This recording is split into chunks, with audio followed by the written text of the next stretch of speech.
कुरान करीम में मुतअद्दिद अंबियाए कराम के इस्माए गरामी मज़कूर है, जबकि बाज अंबियाए कराम के नाम अहादीस मुबारका में भी मिलते हैं। इन बरगजीदा हस्तियों ने एक तरफ तो लोगों को अल्लाह ताला के पैगाम से रोशनास कराया, तो दूसरी तरफ खुद को नमूने के तौर पर पेश किया ताकि इनकी पैरवी से दुनिया और आखिरत में कामयाबी हासिल की जा सके। हजरत आदम अलैहिस्सलाम इस दुनिया में पहले नबी होने के साथ साथ पहले इंसान भी थे।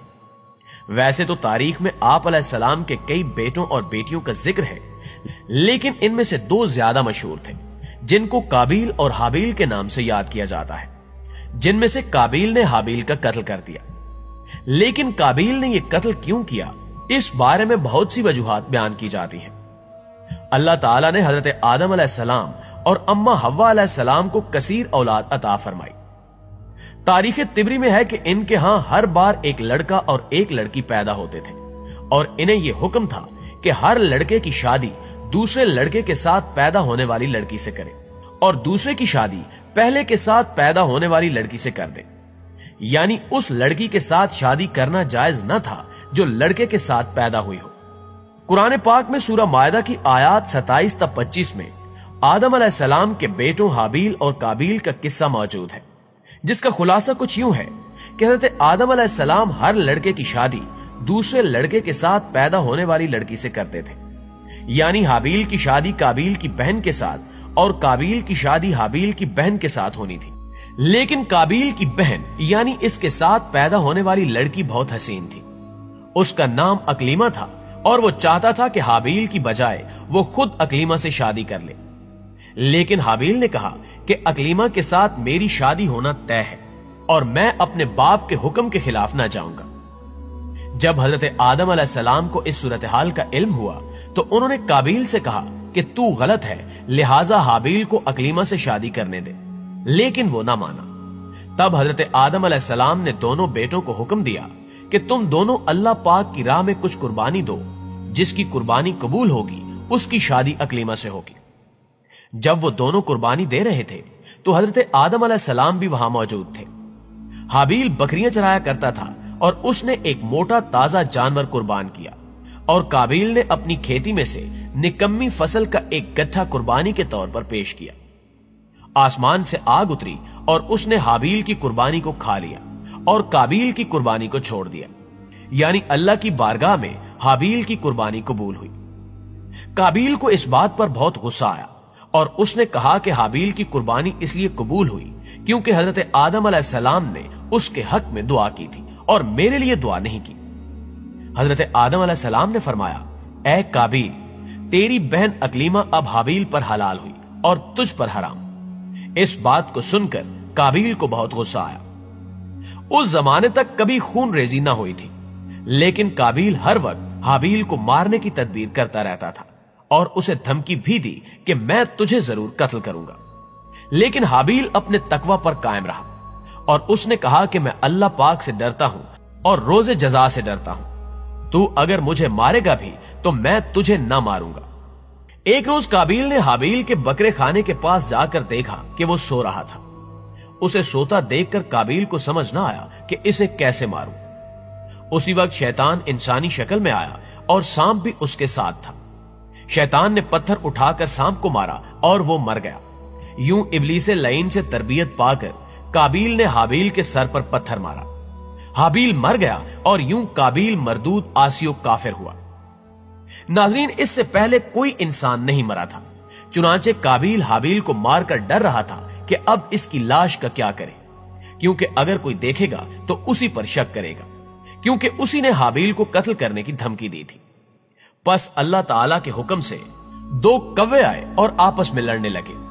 एक ने दूसरे को मार डाला और फिर जमीन को अपने पैरों से खोदकर कव्वे को दफन किया।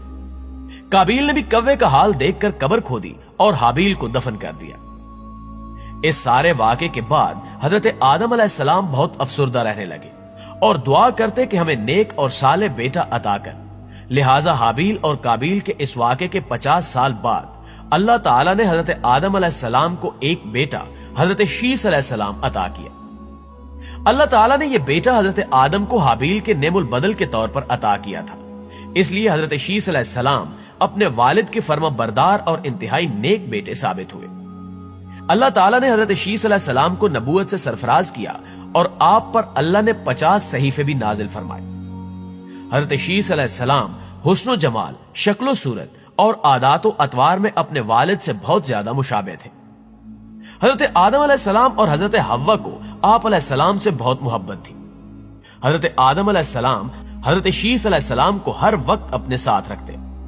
آپ علیہ السلام کو اس بات کا علم ہو چکا تھا کہ ان کی اولاد میں سے یہ بچہ ان کا جانشین ہوگا، چنانچہ انہوں نے شروع سے ہی ان کی تربیت پر خصوصی توجہ دی۔ آپ علیہ السلام حضرت شیس علیہ السلام کو جنت کا احوال سناتے، اچھے اور برے کی پہچان کرواتے۔ جوں جوں حضرت شیس علیہ السلام بڑے ہوتے گئے، ان کی پوشیدہ صلاحیتیں اور والدین کی تعلیم و تربیت رنگ لاتی رہی۔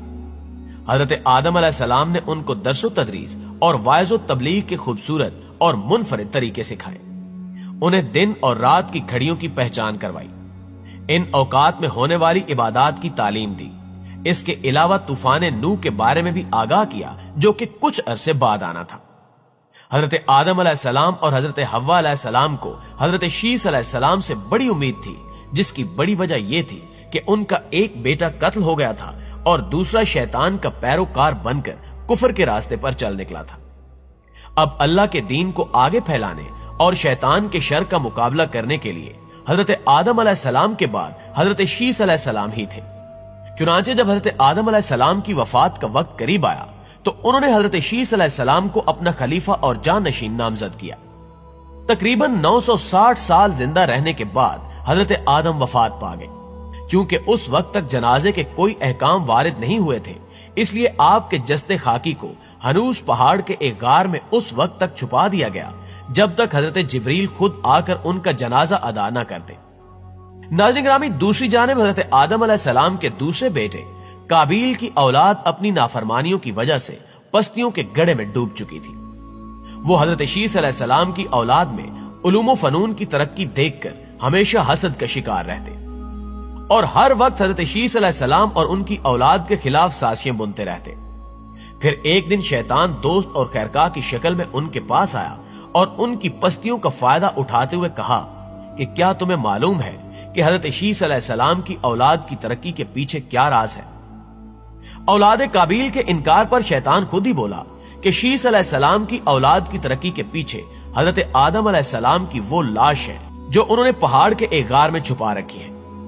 شیطان مزید ان کو بھڑکاتے ہوئے بولا کہ اولاد شیس علیہ السلام اس جسد خاکی کی عبادت کرتے ہیں اور اس جسد خاکی کی وجہ سے ہی انہوں نے ترقی کی منازل طے کی ہیں۔ اس طرح ابلیس نے اولاد قابیل کے ذہنوں میں شک ڈال دیا اور ساتھ ہی حضرت آدم علیہ السلام کی لاش چرانے کا مشورہ بھی دیا۔ دراصل شیطان چاہتا تھا کہ اولاد قابیل شک میں مبتلا ہو کر اللہ کی عبادت کرنے کی بجائے حضرت آدم علیہ السلام کی عبادت شروع کر دے۔ ناظرین گرامی، اس وقت پہاڑ کے غار میں بنو شیس کے دو نوجوان حضرت آدم علیہ السلام کے جسد خاکی کے پہرے پر معمور تھے، لہٰذا اولاد قابیل نے اپنے تندرست جوان اکٹھے کیے اور اس غار کی جانب روانہ کر دیے جہاں حضرت آدم علیہ السلام کا جسد مبارک موجود تھا، تاکہ اس جسد خاکی کو چرایا جا سکے۔ البتہ ان کو اس کام میں بدترین ناکامی کا منہ دیکھنا پڑا۔ پھر شیطان نے اولاد قابیل کو ترغیب دی کہ وہ اپنے قبیلے کی خوبصورت لڑکیوں کو تیار کر کے غار میں بھیجے تاکہ وہ کسی طرح ان نوجوانوں کو دھوکے میں لا کر حضرت آدم علیہ السلام کی لاش مبارک کو چرا لائے۔ لیکن چونکہ حضرت شیس علیہ السلام کی اولاد انتہائی نیک تھی، اس لیے شیطان کی یہ چال بھی کامیاب نہ ہو سکی اور بنو قابیل کی یہ حسین و جمیل لڑکیاں خالی ہاتھ اپنے قبیلے میں واپس لوٹ آئیں۔ اسی دوران حضرت جبریل علیہ السلام فرشتوں کی ایک جماعت کے ساتھ تشریف لائے اور حضرت آدم علیہ السلام کی نماز جنازہ ادا کر کے آپ کی تدفین بھی کر دی گئی۔ ناظرین گرامی، حضرت شیس علیہ السلام نے اپنی پوری زندگی والد کی دی ہوئی تربیت کے تحت اللہ تعالیٰ کے دین کی سربلندی میں صرف کی۔ آخری عمر میں زیادہ ضعیف ہونے کی وجہ سے گوشہ نشین ہو گئے، لیکن